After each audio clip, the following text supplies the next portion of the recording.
Eric, should we move on to our number 3 here? Oh Yes, yeah. let's do that. Let's do that. Mr.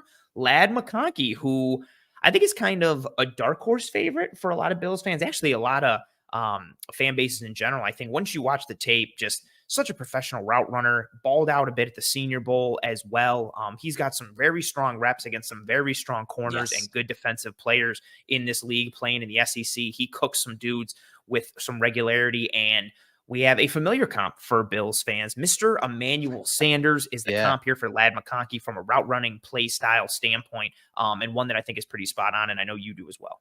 Yeah, I mean, he's fun because he's just that toolsy type of player when it comes to Yeah. technician. Like he's such a technician with setting up routes, with attacking leverage, using route pacing. Does a great job of freezing and causing doubt in the minds of Mm, cornerbacks and defensive backs.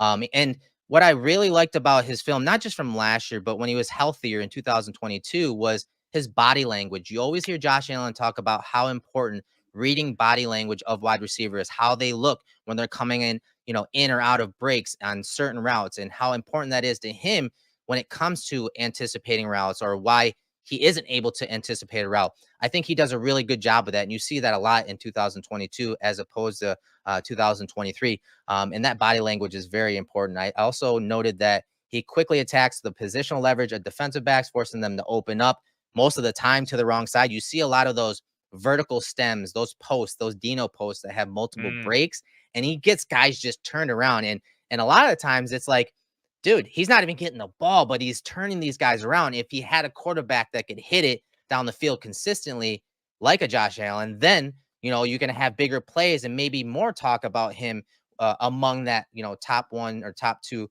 tier when it comes Mm. to wide receivers. But his quickness in and out of releases and acceleration in and out of breaks is just, it's filthy to watch. And he really creates separation. And I know a lot of people are talking about, hey, he struggles versus press. Yeah, naturally he's going to with his size, right, Ant? Yeah, absolutely. And just as an aside too, like for those folks watching, like Eric and I don't really share our notes on stuff until we get to the show. And I Yeah, really true. love when there's times when what you have just matches. Like I don't really have anything to add for Ladd because everything you said is basically what I have in my notes. But yeah, that's that frame aspect that you're going to have for him. Like he's a true professional route runner. I think he Oh hits the yeah. ground running right now, being able to almost run every route in the tree and having that, like you said, that deception, that ability to attack leverage, that ability to win in the stem or separate on the break. He has really great feet. And for me, it's all about that body language and that deception. Like you don't know what he's going to do until he does it. But when you look at him, 5'11 and 5'8, 186 pounds, a 72-inch wingspan, which is the 9th percentile. He's Yeah. 17th percentile for weight. Arm length is 30 and a quarter, which is 10th percentile. Hand size, for those that that matters to, 8 and 5/8, which is the 6th percentile. I think that's where some of the ceiling conversation comes in for him because of that size, because of that frame, contested catchability, ball winner, Mm. down the field potential. But Eric, as the tape here shows, you just watch him win in a variety of ways. And it's just, oh, filthy. That double move Yeah. there. Again, it's the feet, it's the deception, the eyes, the body language, all of it. I knew he was real when I was watching a clip of him against Tennessee, and he's running a 9, a vertical for those who don't know what a 9 is, and he freezes the DB, he freezes the corner with a rocker step and a 9. And I was like, I've never seen that as a way to like freeze a dude on just a pure go route. And when you add it with what we've seen at the Senior Bowl and a lot of these double moves and the deception that we're showing here, just look at the corners operating. Like they don't know whether to plant, whether to sit, whether to continue their drop. Like he just has you in hell. Yeah, and I put these plays back to back for a reason. Off corner here, you see the double move, and he blows right by that guy. And so Mhm. then later in the game, what does he do? He's a technician. He's savvy. He knows his craft. He makes it look like he's doing that double move again. And that's why that corner is like, he has no idea what's Yep. coming. Should I? And his eyes go to the quarterback, not even the man anymore. So is he going to run by me? No, he doesn't. He puts the brakes on, and it comes across the middle, hits that little window over the middle, right at the sticks, and he's able to, catch the ball there and get the first down. Like he's a technician. He finds space. He creates separation. Here's a play from the Bills with Sanders to the Mm. top of the screen, and right here he wants to sit right here in this area, in this zone between these two defenders right here. But as Josh's eyes get to him, there's no way that he's going to get the ball there. So what's he do? He runs to green, right? Sanders runs to green. He creates separation. He uncovers. That is what McConkey can do. Look at him, top of the screen here. He's a boundary receiver. Watch him work against this quarters coverage look. He comes across the middle like you saw Sanders do, and he's sitting right there, but he sees that this guy's going to drive hard on that route. So what's he do? He runs to green.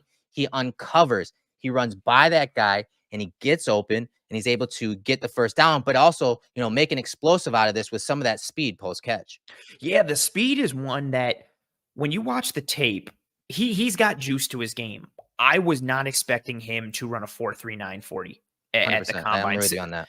Right? And even with Ricky Pearsall running a 4.41, I wasn't expecting that That was an either. eye-opener too. Huge boons in the testing for both those guys. But there's real juice to McConkey's game after the catch and in his routes and in his stems. And this clip really pairs well with that previous Emmanuel Sanders one. And man, I really wish Emmanuel Sanders didn't get banged up in that year with Buffalo, because he was doing so good. Like, even from just a fantasy football perspective, he was crushing it, let alone what he meant schematically. He's a great fit with Allen and the way that Allen plays the game. So great, like just technically, and that veteran experience and what he could do and what he knew how to do. And McConkey's feel for space and feel for leverage in zone. Again, he's really just so polished technically and from a football IQ standpoint already coming into the league. He arguably, I mean, aside from the big three, he's arguably got I feel like that could have the highest floor of any receiver in this class, just because he's already such a professional route runner. That ceiling might be capped a little bit as a true one, but you watch him, he can win underneath, he can win in the intermediate, he can win vertically. And it's a shame, like you said, a lot of times he wins vertically and just doesn't get the ball, which is unfortunate. But he really can win at all three levels and succeed inside and outside. He is going to struggle with some of the physicality, I think, at the NFL level, some physicality and length concerns. But he does have a good release package, and he's somebody that I trust with the technical prowess that he has to be able to figure out a way to kind of piecemeal it together if he needs to, because he just has such a wide array of ability and how he can win and where he can win on the field. It's really impressive to watch him work.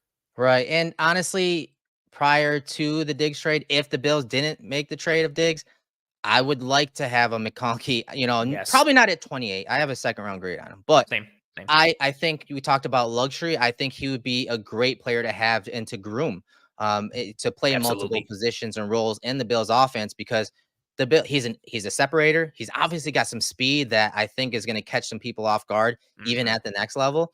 And he just runs great routes and he thinks next level. We talked about what the Bills are losing in Diggs and how it's going to be the experience and film study and all that. But it is also going to be like, okay, how do you set up this route to make it look like the next route that you're building off of? So those type of things, like McConkey's floor is already high enough to be a very good player at the next level. I think where he goes and what system he goes to is going to be very important.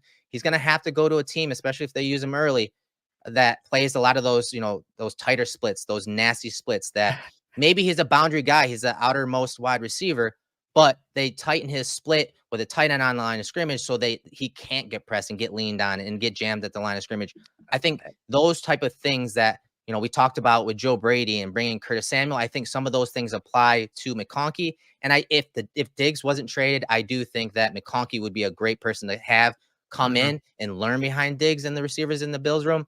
But I just don't know if the Bills sink a draft pick into him now, even though he went on Kay Adams' show today and was like, yeah, I met with them multiple times. I'm sure he's going to be a hot commodity. And I think that commodity is going to start in day 2.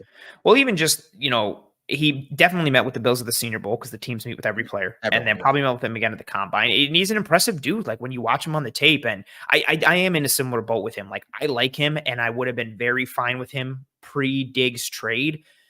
Now I just think that pendulum has swung more towards that traditional X type of need and upside with that position. And it's funny as soon as you were saying like the type of team he was going to go to, before you even said tighter splits, the first thought that came into my head was, man, imagine if he went to the Rams with what they do there, and him and Puka and Cooper Kupp and what they do with their bunches and their tight stuff, and just how much of a precision the McVays, like that tree, which they're everywhere now. I was gonna say, which is like 70% of teams. Yeah, like 2/3 of the offenses in the league, were the get back guys for Shanahan or McVay. Yeah.